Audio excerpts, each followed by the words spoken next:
Они говорят, что они следуют Корану и Сунне.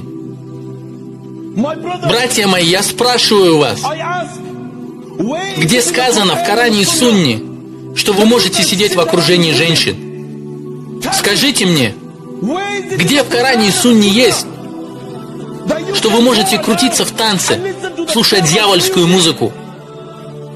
Скажите мне, где сказано в Коране и Сунне, что вы можете называть исламскими именами акции гомосексуалистов? Скажите мне, где есть в Коране и Сунне то, что ты можешь насмехаться над словами Аллаха?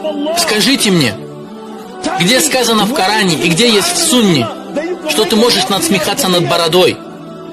Скажите мне, где есть в Коране и Сунне, что ты можешь издеваться над едой, которую Всевышний Аллах дал тебе? Опять же, в хадисе Тирмизи